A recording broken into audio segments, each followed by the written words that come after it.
This month's podcast features Michael Horn, author, speaker, and distinguished fellow at the Clayton Christensen Institute, discussing blended learning and the future of education. Michael is the author and co-author of multiple books, white papers, and articles on education, including the award-winning classic Disrupting Class: How Disruptive Innovation Will Change the Way the World Learns with Clayton Christensen, and the Amazon bestseller Blended: Using Disruptive Innovation to Improve Schools. In this podcast, you'll hear how Michael first arrived at the definition of blended learning. You know, the things you did online and the things you did offline had to be connected in some way. And the big idea there was simply, you know, when I was in grade school and occasionally I'd get kicked out and say, you know, go do some Oregon Trail. And great part of school to do 20, 30 minutes of Oregon Trail, but it had nothing to do with the social studies or science or English or math lessons that I was doing. And so they had to be connected in a meaningful way with the online and offline modalities. So that's where we ended up. How the use of technology in the world of education advanced during the pandemic. Without technology, like, yes, there's been a lot of devastation and learning loss out of the closures and so forth. But without technology, what would we have had? Like, if this had happened 20 years ago, you know, as disastrous as it's been for kids, and it's not been good, it would have been 10 times, right, what it's been. And I think we don't step back and like marvel at how amazing it is that we've had some of these tools at our disposal to keep some continuity of learning and connection going for students, parents, teachers, and schools in some pretty neat ways. And how important blended technology can be for individual learning when used in a model based on mastery. How do we help be the best, every individual be the best unique version of themselves, as opposed to trying to compete to be the best on some very structured linear ladder that breaks apart the moment we get into the real world anyway, and we start to realize, oh, those rankings and things that I thought were so important, no one actually cares in the way that I thought they did, right? The prestige that I thought was so important, you know, maybe it pales in comparison to, you know, are my daughters happy today, right? and things of that nature. This podcast was created by JFYNetWorks, a Boston-based nonprofit provider of online learning, resources, training, and support. JFY's individualized, self-paced curricula help raise individual and school performance by maintaining grade-level skills and combating learning loss. JFY provides online curricula aligned to state and college standards from grade 5 through high school, with personal support online and via phone and email from friendly learning specialists like yours truly. JFY also supports early college and dual enrollment high school programs, providing supplemental online instruction and resources to help ensure student success and matriculation into post-secondary education. For JFYNetWorks, I'm Greg Cunningham.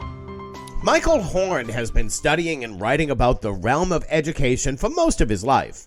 He was named by Tech and Learning magazine one of the most important people in the creation and advancement of the use of technology in education. He is currently a senior strategist at Guild Education, which partners with leading employers and organizations to help offer education and upskilling opportunities to America's workforce. He is also the co-founder of and a distinguished fellow at the Clayton Christensen Institute for Disruptive Innovation, a nonprofit think tank that advances the seminal work of its legendary namesake. His website, michaelbhorn.com, contains a wealth of information about competency-based learning, blended learning, and other related educational topics.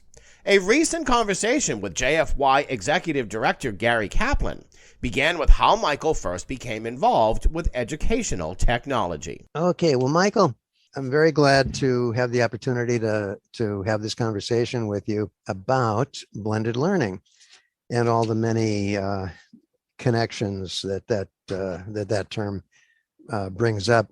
Before we push on into talking about blended learning, I would like to just get some background about how you got into this business. I mean, I'm sure that your parents envisioned something much more stable than this for you. How did you wander off the path and get into this briar patch of education and technology? It's a great question, Gary. Where did it all go wrong? Where did it all go wrong? And devote to impact rather than dollars, right? But Exactly.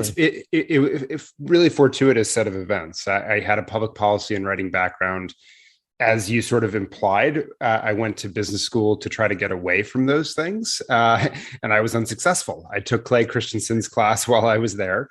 Oh no! Oh no! And right. So for those that don't know, Clay was an amazing teacher, and his ideas of innovation are incredibly powerful and transformed literally how I saw the entire world. And he had this opportunity to co-author a book with him, applying it to public schools. And I thought, well, gosh, like this is sort of my background, but with a set of ideas and a person I really believe in.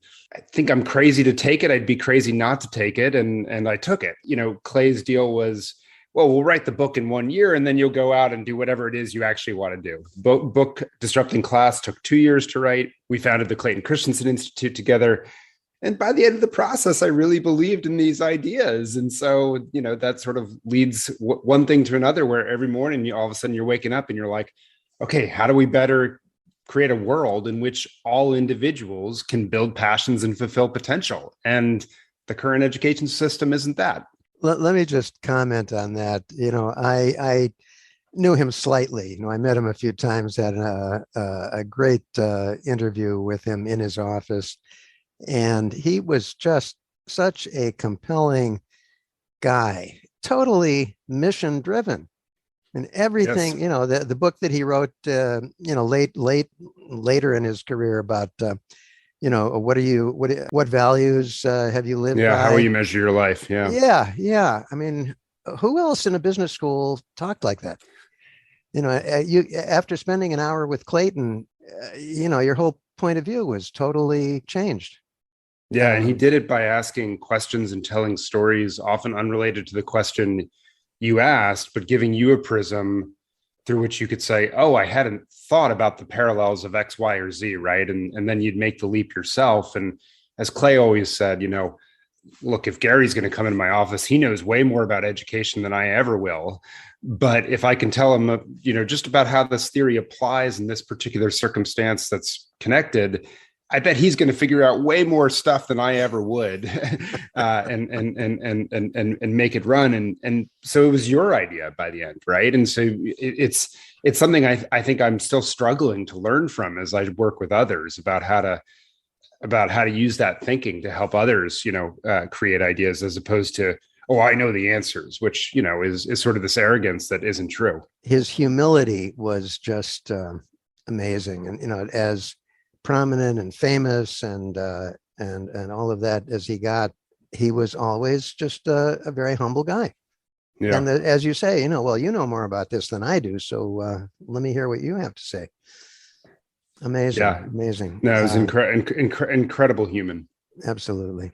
So that's how you got into this, was through the business school and through Clay. The definition back years ago, when we were all back, like in the early decade, the early 2000s, there were all kinds of different terminology floating around. And I remember quite a bit of the writing that you did, and some other folks there too, was just trying to get a definition of what is this.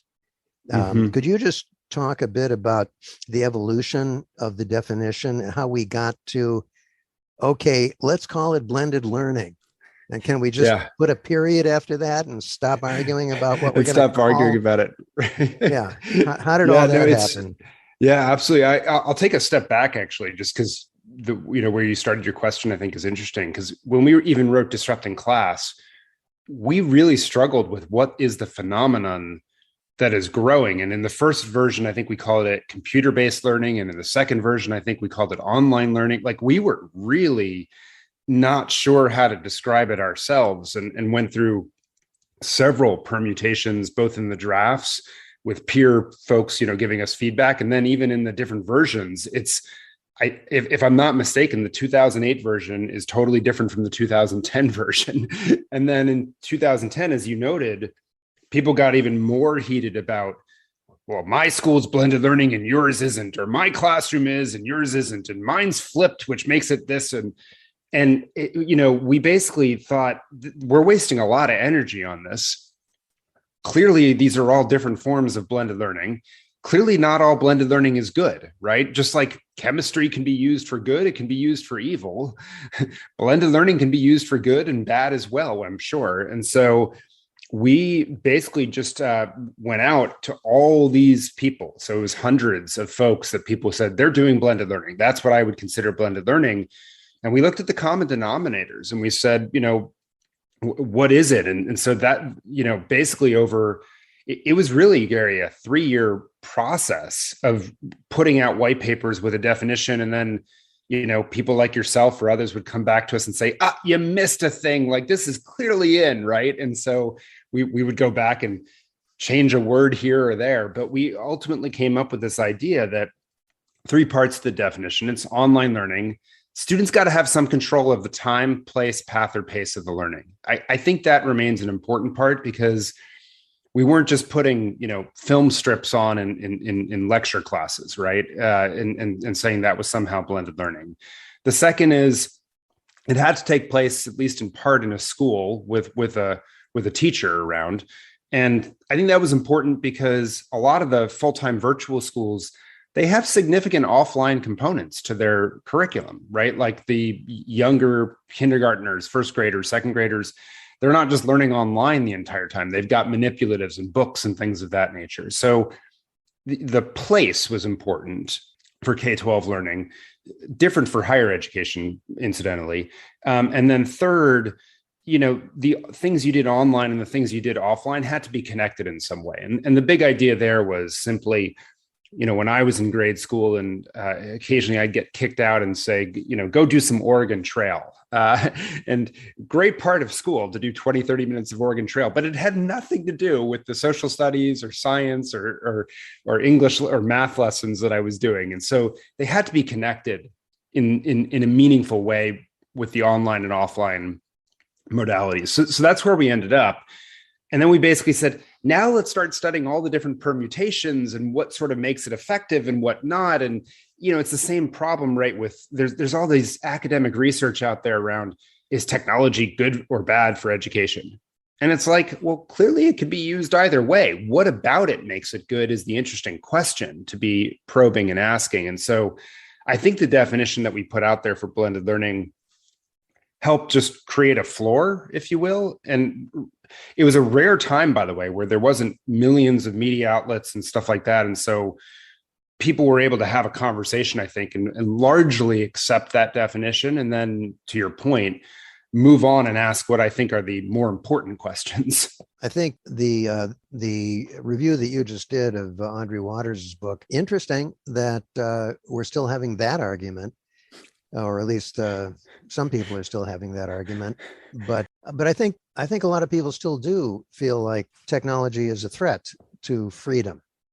And that it's a Skinner type of thing. Put the kid in a box and give him pellets when he hits the right lever. But Clayton, the definition that you guys came up with in Disrupting Class, all the processes by which an organization transforms inputs of labor, capital, materials, and information into products and services. A teacher teaching in front of the class is a technology. Students taking notes are a technology. Computers are a technology. Yeah. So, it's, and of course, it goes back to the Greek, of course, but what, we're against technology? Really? Yeah, so no, I think it's such an important point, right? And that's the other piece when in Audrey Waters' book, I'm blanking on the title right now, but theoretically a history of personalized learning or something like that. There's no Montessori. Well, clearly the manipulatives in Montessori are a technology that are ingenious toward personalizing for what the individual child needs at any given point, or what helps them make progress. And to your point, a lot of choices built into those Montessori systems that directly contradicts a lot of what she said. Tutoring, right, is a technology based on that. And that's the ultimate in personalizing. And the challenge with tutoring is it's just not scalable, it turns out. So I think the really interesting thing of digital technology is how do we start to scale some of those things so everyone can have these tutor-like experiences, not to restrict, but actually to create more opportunities for people to discover and build passions and go deep in certain things and so forth. Well, the other statement that I really liked out of the book was the primary problem of education is the conflict between the diversity of learning styles of students and the operational need of large organizations to standardize their processes. Customization versus standardization.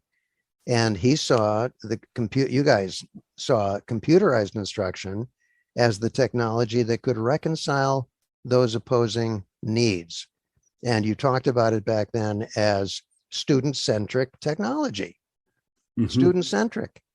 And, when you jump ahead, a couple of decades now, and I mean, I don't know if you know any 3 or 4-year-olds, or even 2-year-olds.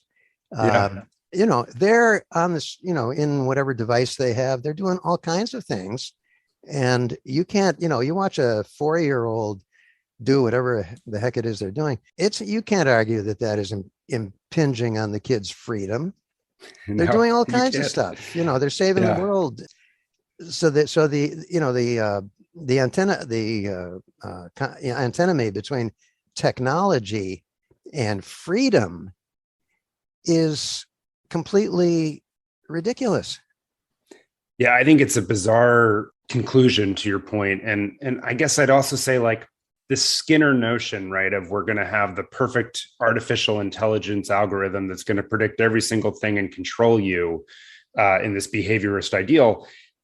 It's simply not going to work. There's no evidence for every single thing one would learn that it would work.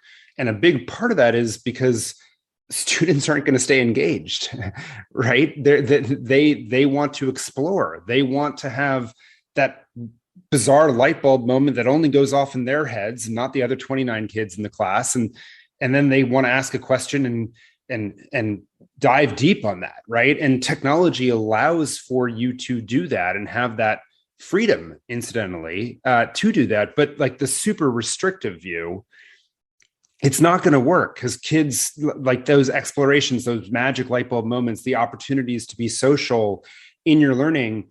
For the vast majority of kids, I'm not going to claim everyone wants a social learning experience, but the vast majority, 90+%, do. And if you think you can somehow control it in this over technology dystopia, it's not going to work. So I think it's a fear that is not, to your point, it's a bizarre fear in my mind because I look at my kids and I've got 7-year-old twins, so they're not 4, but they were recently.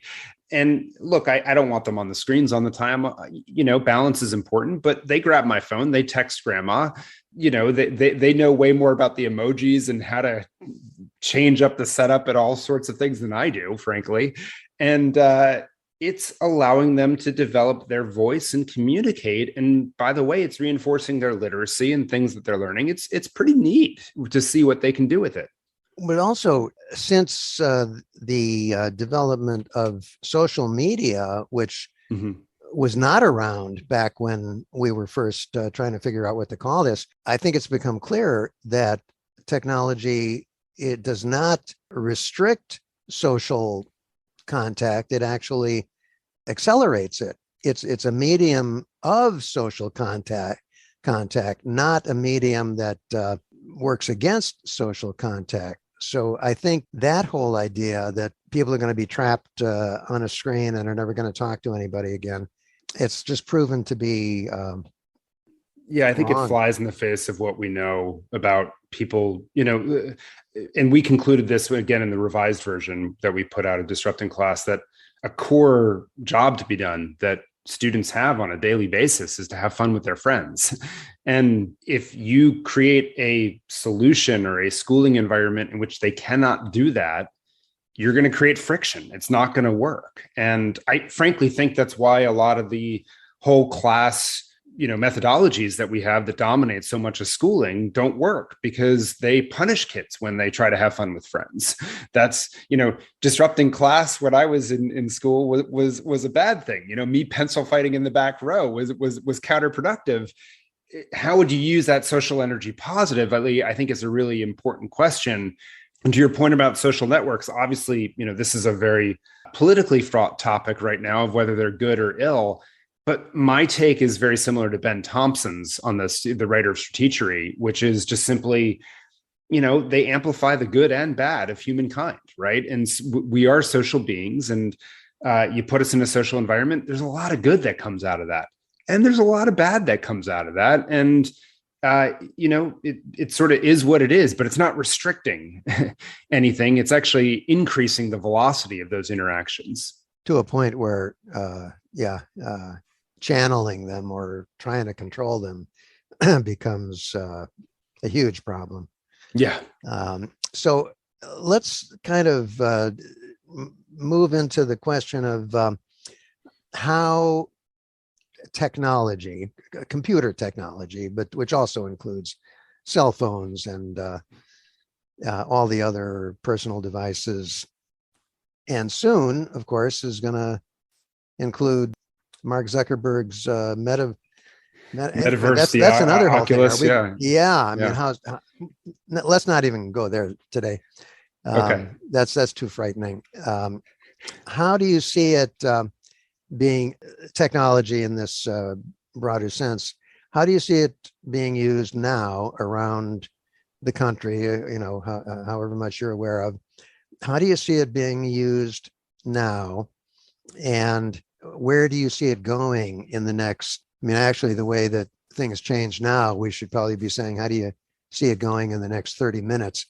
But in the next few years, where do you see it going? Yeah. So look, obviously, it's a truism at this point that COVID accelerated the adoption of technology right in our schools. I think the more remarkable statement is the inverse of that in some way, which is that without technology, yes, there's been a lot of devastation and learning loss out of the closures and so forth.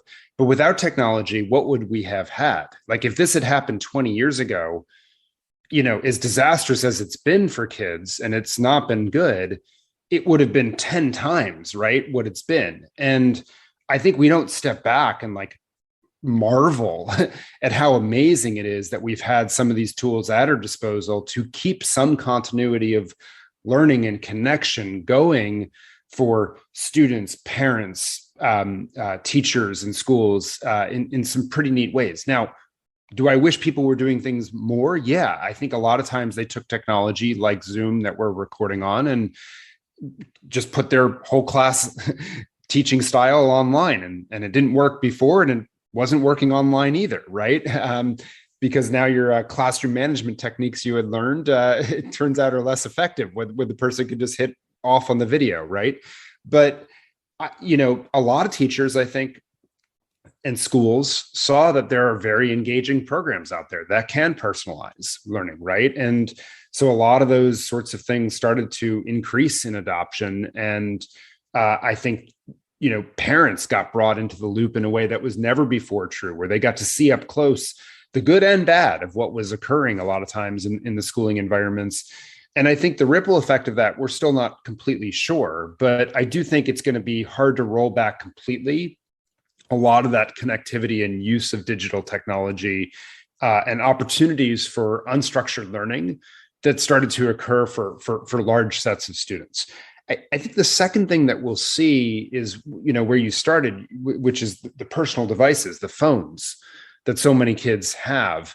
I really think that's the next wave of the disruption right now that is not talked about nearly enough in technology, which is, if it was computer-based or CD-ROM, right, to online learning, mobile learning is sort of that next wave, I think. And I'm incredibly optimistic about the potential there. Maybe not as much on the creator side of it quite yet, but in terms of the learning side, it seems to me that the limitations of the phone in terms of bandwidth and video and things like that are actually benefits for learning because they create a more active learning experience. You look at like Duolingo for language learning, or some of the things that Imagine Worldwide, a nonprofit, is helping facilitate with 1 billion in KitKat learning in countries, in developed countries where kids literally have no access to school whatsoever, places like Malawi and things like that, where they're incredibly interactive, right? And so kids are constantly touching, and every 6 seconds they're making an action as they learn, which we know active learning is incredibly important for driving real learning because learning is not a passive process. It requires someone to sit forward and do things and make sense of the information and construct meaning out of it. And so I'm really excited about some of these new mobile learning applications come out. I think they'll get spread very unevenly in many cases, but I think they're tremendously exciting. And then I'll contradict myself a little bit and say the other thing I think that they're doing is I talk to a lot of professionals who say, my kids already personalize their learning outside of school with YouTube, right? Like whenever they don't understand anything, they just find a YouTube video and they figure it out.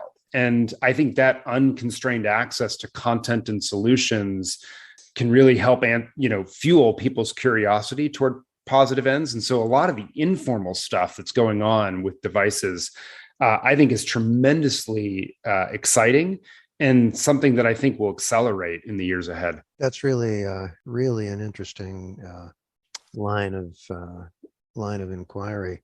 That kind of the four characteristics that have been agreed upon for a long time: time, place, path, space. Time, place, and pace are fairly obvious. All right, I think there's not too much to argue about there. Path, however, is an interesting concept. So that seems to conflict with the idea of standards. We have grade level standards, we have MCAS, we have all this stuff that all came out of No Child Left Behind. But kid is, by the end of 9th grade, 10th grade, 11th grade, a student is supposed to have learned certain things, which are all codified in the state curriculum standards. Now, if we start giving kids autonomy in terms of path, does that mean that a kid is free to go down some rabbit hole and, learn about Android, androids and electric sheep, and not complete the 10th grade standards and therefore do badly on the MCAS and get his school a bad rating and get all the teachers fired? How does path work in a standards-based environment? Yeah, I love the question. And I think we need to decouple some of the concepts, right? So one of them is, I think learning standards are not a bad thing, but when they're coupled with time, that's when they become a bad thing, if that makes sense. So being able to say Michael has or has not yet mastered 2-digit addition, that's an important standard, right? But perhaps we should stop thinking of it as tied to the 2nd grade standard or wherever it appears, and more, is Michael continuing to make progress, checking off different standards, right? And by the way, we could have more standards that gave a more holistic picture of who Michael is throughout his learning. And then the second thing I think is we need to have a more deliberate, I think, from a public education perspective, a more deliberate conversation about what really is core, if that makes sense. And what do we think, does someone really, really need by the time they get to high school, and where can we allow that flourishing and individuality, right? And where do we think something's unproductive? I like to joke there's a limit, I think, to the freedom over path and choice of, the kid that wants to do underwater basket weaving for an entire year. I do want a teacher beside them saying, I'm going to push you a little bit, right? And I probably do want some guidelines, but, constrained choices, I think, are incredibly important. And it is also the case that we aren't always linear learners in all topics, right? And, particularly social studies and science and things of that nature. The notion that science should always be biology, chemistry, physics, doesn't hold up, right? And so having that ability to control the path, I think is really important for a lot of kids. And so I would love to see, rather than the MCAS, right, or the end of year assessment, as I learn different standards, I can prove mastery on them in a variety of ways, whether that's through a simple test, whether that's through a project, whether that's through a written, paper, whatever it might be. I can show mastery and then have a little dashboard, if you will, right?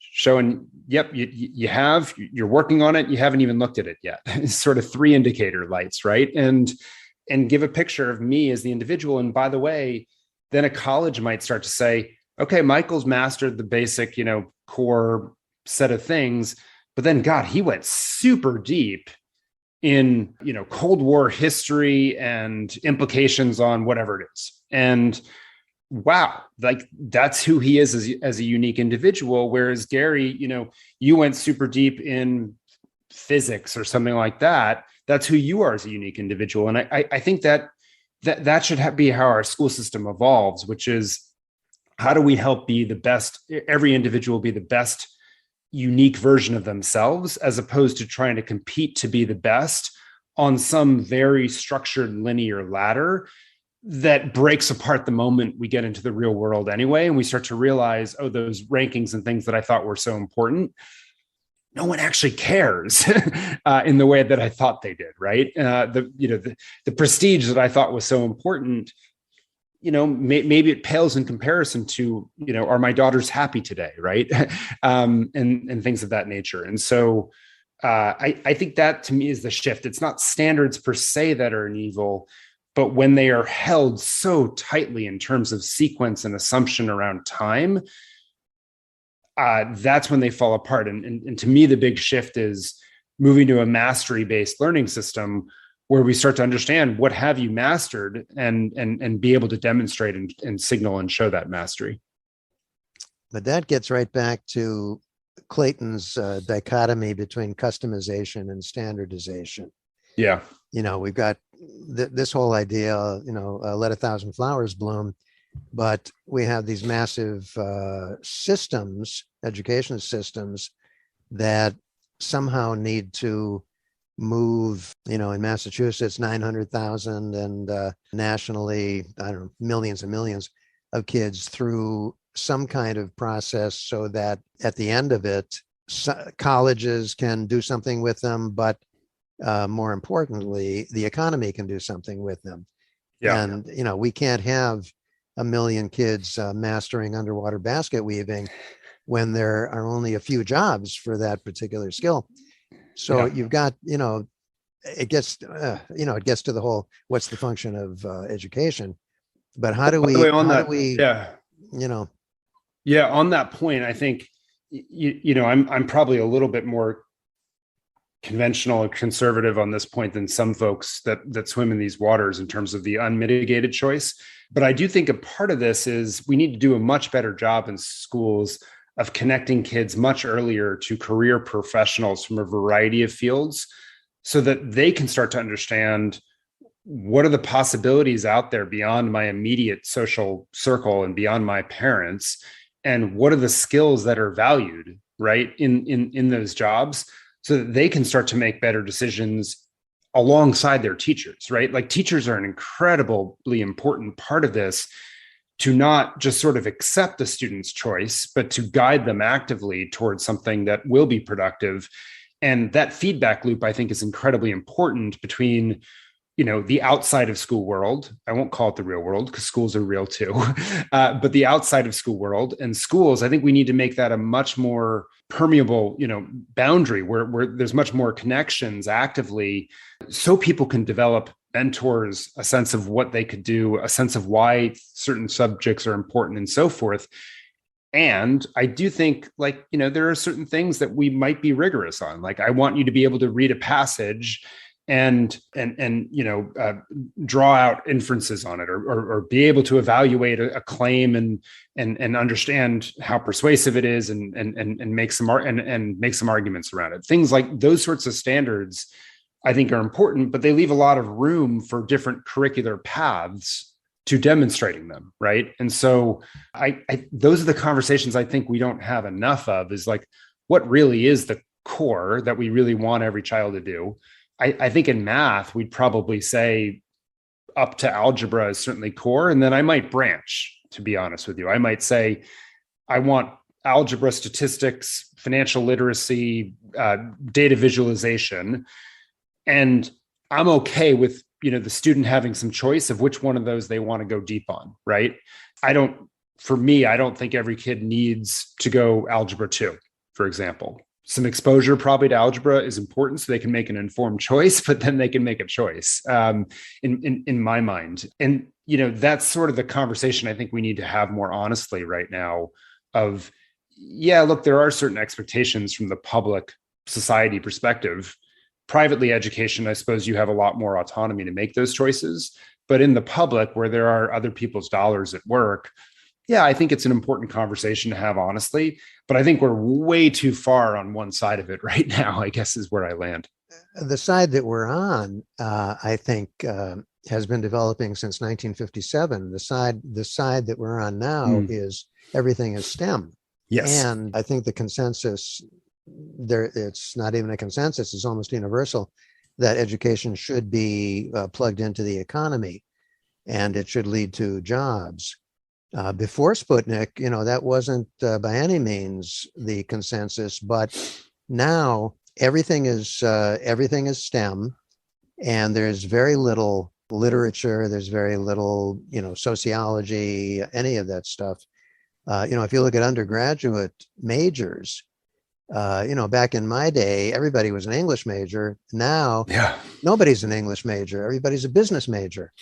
Yep. When I was an undergraduate, we laughed at the business majors, but that's completely changed. And now, I think since NDEA, the focus on STEM is it's almost universal, to the exclusion of a lot of those things, like analyzing a paragraph or understanding what the Iranians or anybody else might be thinking and why they do the things they do. You can't solve that. You can't answer that question with mathematics. I think you're 100% right. And I think we have way over indexed on the STEM stuff. Do I think people need to be literate in those fields? Yeah. But to me, McKinsey hires a disproportionate number of philosophy majors, it turns out, from college. Well, because they know how to think, right? They know how to grapple with questions.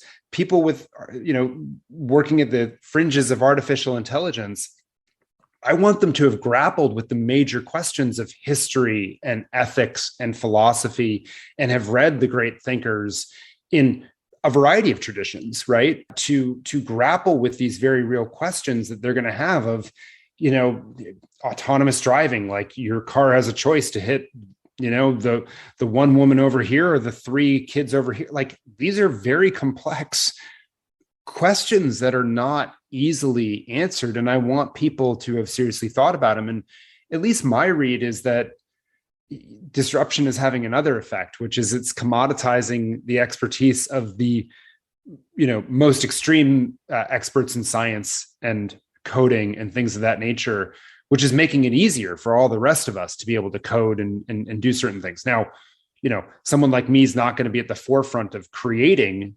CRISPR or something like that leads to a COVID vaccine. But because we can manipulate these blocks in a variety of ways on programs, we can actually do a lot more than we otherwise would be able to, which I think means that the real differentiators for people are going to be in your ability to think like a human. So the humanities, the liberal arts. And I think we've particularly in college, but we've way underemphasized those sorts of things. And I actually, you see it in elementary school too, right? Like the amount of time that's spent on social studies and history, in effect, is scant. And I think that's a huge mistake for 2 reasons. One, for all the stuff I just said, but 2, because I think the evidence around becoming a good reader is very convincing that broad, coherent knowledge is incredibly important. And that means you don't learn, after you learn phonics and fluency, et cetera, right? The 5 core skills of reading. Then it's all about accumulating knowledge to be able to make sense of what you're reading. And that is necessarily means broad-based and coherent. So, reading across science, social studies, arts, music, like a variety of fields is actually incredibly important to becoming a literate human that can function in society, so that when you read the newspaper and someone says, Iran today feels like, Munich in the 1930s or whatever, you have an ability to understand that reference, evaluate it, think about, is Neville Chamberlain back then really like, this today, and make some set of judgments. And by the way, maybe even call back to the Greeks and similar claims, as Don Kagan would have said, the great Yale historian, around a lot of these questions are basically fundamental human nature that you can use to evaluate. That's who I want in these various jobs, evaluating this sort of stuff also. So to me, the economy, I think the tightly coupled is broadly a good thing, but I think we've misinterpreted what is valuable and over-indexed on things that creates more uniformity than differentiation, and values created in differentiation in our world. And so that's part of my belief of the sanctity of individuals being able to develop their unique talents. Well, now that we've settled that, but that really brings out a whole dimension of the use of technology because I remember, just back a few minutes ago, the importance of teachers. I can remember comments or statements that teachers made back in 4th grade that have been very influential. I had a German teacher in high school who I never learned much German from, but he said one day, "Read widely, son. That's the secret. Read widely." Yeah, well, yes, yeah. That voice is still in my head. Read widely, son. So we have an unbalanced education system. It's way over on the quantitative side. That suggests that technology can be a way of correcting that imbalance. But again, back on the question of path, it's still, so any kid now has instant access, right in the palm of his hand to all of the Greeks and anybody else you want. But how do we, who is saying to these kids who have got their faces in their phones all day long, who is saying, read widely, son? And if somebody does say, you're a famous comment, Heidegger said, before you open Nietzsche, you should study Aristotle for 15 years. So who is saying that kind of thing to these kids and, kind of directing them in broader, more maybe humanistic might be the term. Who's saying that? Yeah, I think teachers need to play this role, right? First and foremost. But secondly, I'd say this is also the value of connecting intentionally students to experts outside of school as well. Great book, Range, by David Epstein, that shows that the majority of people who become incredibly successful in their fields did not specialize early on. There's some exceptions, like in the field of chess, but he just put out a great newsletter about how even Serena Williams, greatest tennis player ever, right? Her dad made sure that she was playing other sports, that she was doing great in school, that she was doing fashion, that she had all these other interests, and how it contributed to her development, right? And to being able to last as long as she has, because, didn't have this burnout syndrome and other things of that nature. And there are exceptions, but the preponderance of the evidence is that most people actually, you try out a career, it doesn't work out. You learn something about yourself, you try something else, you learn something about yourself, and then you find your thing, right? Todd Rose has his book, Dark Horses, on this topic as well. And I think if we have these conversations more actively, connect people to real people in the workforce as opposed to avatars in our mind, we'll hear that, oh, actually, the thing that really got me to be this scientist was I read this influential book by, Darwin or Crick and Watson, right? Or whatever it might be. And that's the thing that excited me. And then I read this other thing with all these ethical questions, and that really influenced me in this way and that way, right? Oh my goodness. So that's going to be important as if I'm to become a scientist, right? I don't want anyone listening to this hearing me say that I don't think more scientists are important. I think they are, but I don't think we want to be so one-dimensional about that view of what it is. I do think balance is important. And so it's one of the reasons that I think standards are important, but I don't want them to be coupled to time, as we were talking about earlier. So kind of a side issue in all of this is the de-emphasis in a lot of colleges on SAT and ACT and those other standardized tests. Harvard's not looking at it now, and a lot of other places. Till at least 2026. Yeah. Is that a good thing? And till 2026. So does that mean in 2027 they're going to go back to it? It's a huge question. I confess my skepticism a little bit because there's not another system in place that can show or give us confidence around mastery of a variety of things yet. And the evidence, I think, is somewhat convincing that low-income students actually get more penalized when we move at the moment to portfolios and papers because they don't have the advantage of their parents helping support them, write them, and so forth. And so I get the motivation, right, to move away from the current testing regime. I don't love tests functioning as a one-time gatekeeper. I prefer, a more multifaceted, decoupled from time sort of view of individuals. But I worry we're moving away from something before we have a better answer in place to really help with this challenge, and that the impact could be more pernicious than we think it might be. Well, it's ironic because, of course, the original purpose of that back with Conant was to level the playing field so that poor kids, right, and allow Jews, right, to get access and so forth, right? And Yeah. and I think we've somehow, there was an article in Forbes a while back, sort of saying, just assume that the premise assumed that the tests were racist and so forth because they show racial disparities. I think they are far more a mirror on the inadequacies of what's going on in schools and homes than they are in of themselves. Historically, have there been issues with the tests? Absolutely, right? Those have been well documented.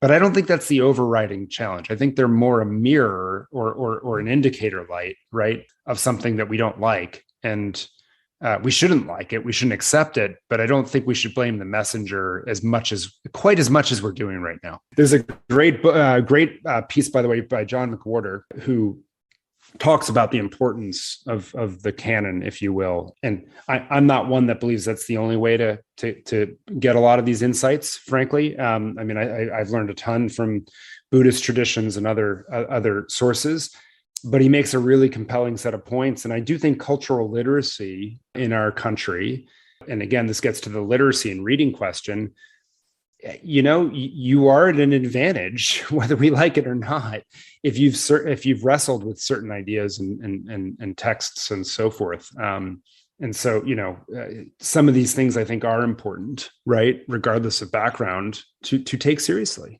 Well, if you think about cultural literacy, if you think about the well-documented fact that 9 out of 10 or something like that Americans can't tell you how many senators we have or can't name their governor and so forth, and then just move directly from that to January 6th, cultural literacy looks like not a luxury, but a matter of survival. Yeah, actually, let's double down on that just for a moment, because obviously we're recording this the day before the January 6th 1-year commemoration of those horrible events at the Capitol.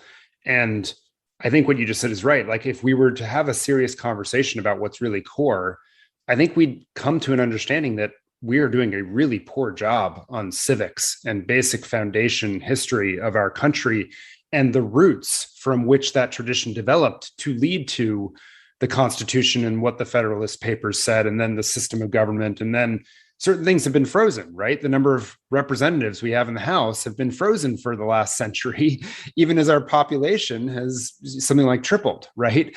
And so, so we might then be able to ask some better questions of where are the breakdowns occurring, and be able to diagnose better different solutions. And is it really about enlarging the Supreme Court, or is it about enlarging actually the House of Representatives so we can restore some connection again? And I, not to venture an opinion on this here, although I have one, but I think the point is, like, we need to be able to have those conversations, which means that you need to have a certain foundation.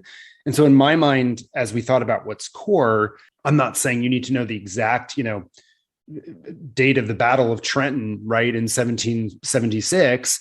But I do think you should have a certain arc of the history that while this was occurring, the Declaration was already out. The Declaration was based on these ideals. Let's read these papers.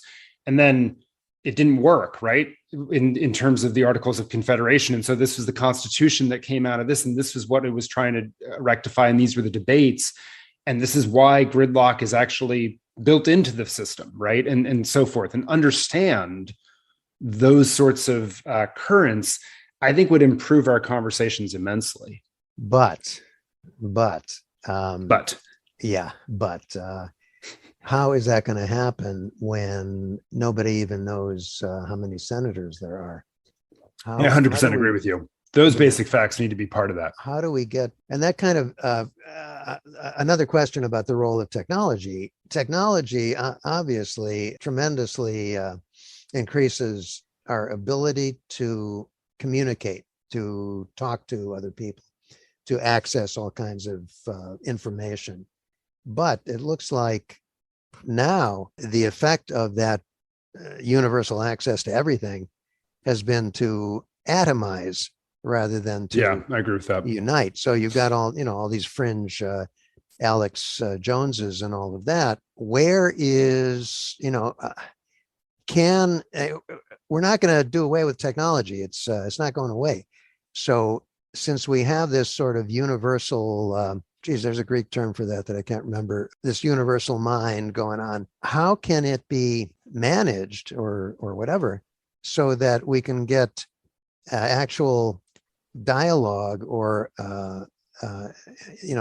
understanding going, rather than the complete ridiculous atomization that we actually have? Yeah. So I look, I don't know the answer to the question. Obviously, it's you don't know the answer. Well, forget it then. But let me give you a couple ideas, and then you can tell me the answer. So the first thought is the waves of technology, I think, are interesting in all this. If you went back to the 1800s, the dominant technology of the printing press at that time was such that we couldn't create national papers at scale. And so actually a lot of the dynamics around the Civil War were quite similar to what we see now in terms of lots of atomized micro conversations. There were 6 different newspapers in the town, all of which represented a different particular viewpoint, and you subscribed to one of them or read one of them, and you had conversations like that. And then the technology changed, interestingly enough, and gave way to these national newspapers and then broadcast national media and some standardization, and the conversation became more uniform through the 1900s. And now we're seeing the opposite again, right, in terms of the technology. So it's interesting, I think, to think through that and puzzle what that might mean in the future and what the next flip might be. The second thing I think that says, though, is the importance of narrative in all of this. And I think about it in 2 ways. Narrative is how we learn. We learn through stories as humans. That is the oldest way of teaching. And rather than spitting a bunch of facts or having a bunch of, sort of shotgun concepts that you have to get through, weaving together things in a deeper, more cohesive narrative, I think is a powerful part of the learning experience and something we ought to think about. How do we do more compellingly? Because I think if we do that, people will learn more, but it will also be more integrated and less atomistic, perhaps than it is right now. And I'm blanking on his name right now, but the guy who wrote *Sapiens* does a great job of showing how important central narrative is actually to holding societies together in many ways. You know, what are the myths, the common myths that we all sort of subscribe to, if you will? So I think we need to think about that and wrestle with it. And then the last one is the role of questions, I think, is really important in all this. How do we ask questions that are important and perplexing and spark curiosity for kids in schools to want to understand how many senators there are, to understand why this is going to be important to what they do on a daily basis, to how it connects back to their lived experience in their community. And we often get in these debates around relevance and cultural relevance and so forth. And I think sometimes we fear them because we're thinking too narrowly about what relevance means. And my take is, my daughters at age 7 right now they find all sorts of questions relevant and fascinating to their lives, right? We don't need to fear, I guess, asking good questions.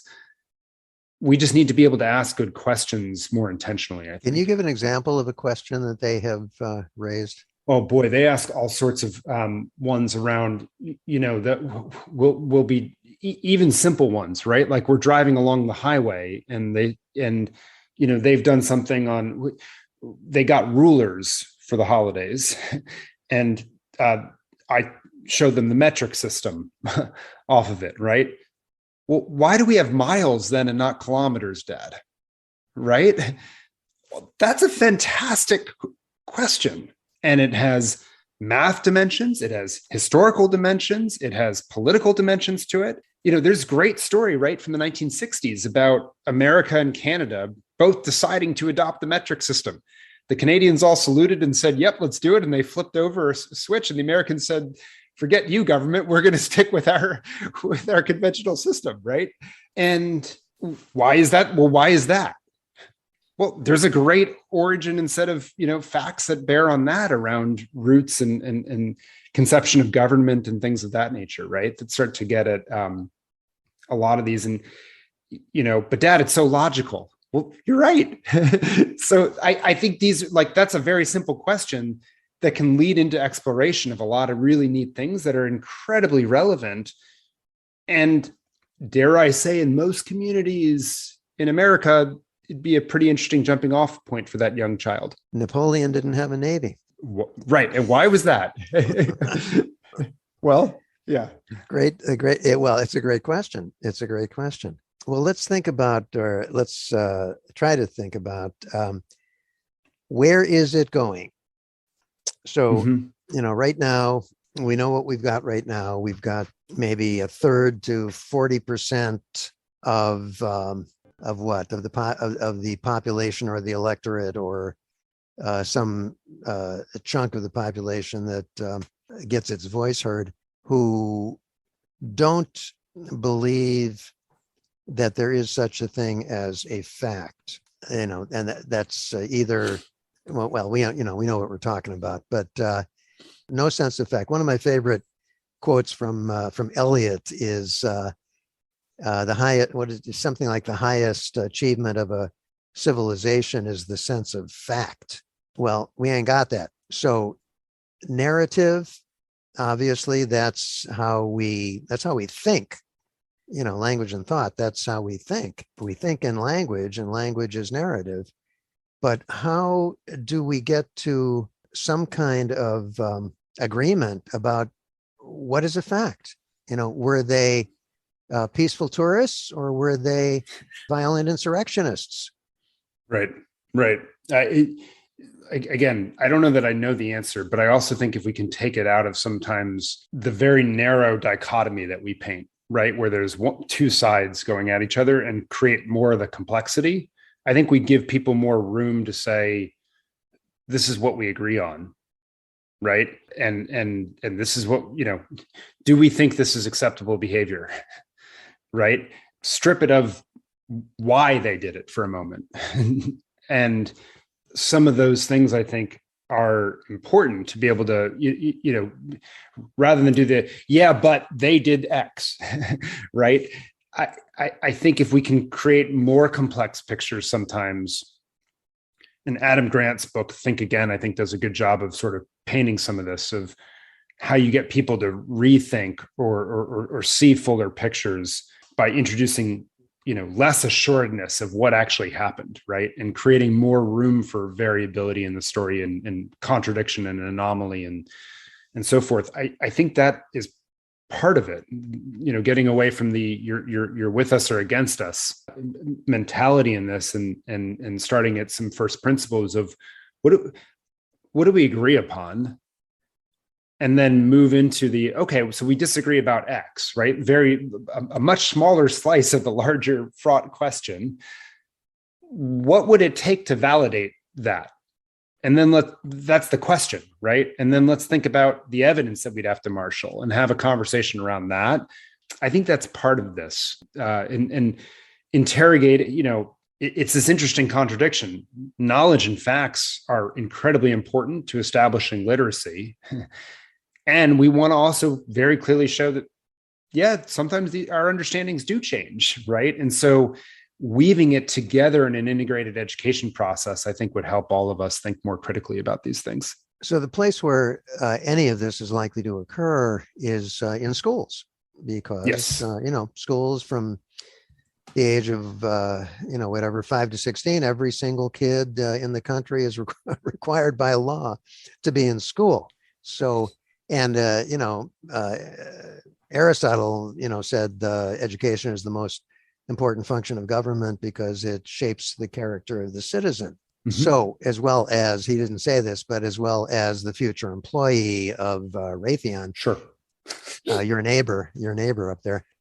So we know that technology is, it's in school, we're calling it blended learning. We have this tremendously powerful information communication mechanism at our command. Aristotle would have, actually, I don't know, he might have been aghast at this, but anyhow, what's the future of blended learning? What's it going to be? And is it going to lead towards more atomization, or is it somehow going to lead to cohesion?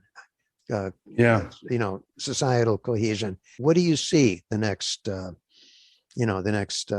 minutes or 5 years? Yeah, obviously I don't know the answer. My hope is that we do it in the service of interesting questions that create more far-reaching interdisciplinary projects that then in turn fuel the need to build more knowledge and pull that, from the technology and create that virtuous cycle. And that we stop seeing reading as its own subject that's decoupled from everything else and start realizing that these things are all connected. And if we can do that and get out of our way on some of this, I think the opportunities are significant. I'm working on a new book right now, as you know, that'll be out in July, From Reopen to Reinvent. And purposely, technology only appears in chapter 6 of the book.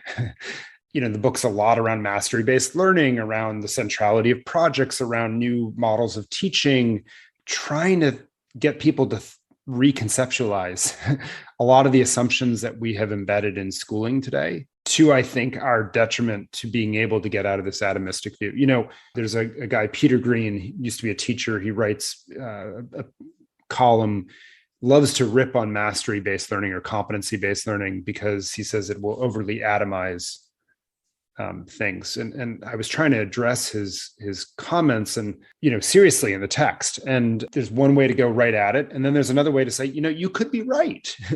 But I also think our current system isn't nailing this either. So I don't know that your concern is an important one, but I don't know that it's integrated or has to be coupled right to the thing that you're pushing back on. And that's where that gets to your point, right? Of a lot of people have gotten really angry at certain standards and testing and so forth. And my take is like, well, there've been some good sides of those things. And there's clearly been places where they've been executed in ways that have really been bad and unfortunate. So how do we like decouple the conversation and make it and make it a little more complex so we can get to this more integrative, wholesome, or full picture learning, I guess is what I might say. You have a lot of work to do to make all this happen. We all do, don't we? Don't we? We all have a lot of work. One of the things that I concluded as I've written my way through the book, because you never have the conclusion up front, is ironically, I think we're going to have a lot smaller learning communities within schools. And these trends of micro schools and so forth, I think are incredibly positive, ironically, because they create more room for the innovation and to reinvent and then attract people into them. And I think, that district superintendent who's super frustrated, they can't get through the change because this faction wants this and that faction wants this. Start a small little school within a school. Take a step forward. Start another school within a school. Take another step forward, right? Success will get more people excited and create more common understandings of what you're trying to do.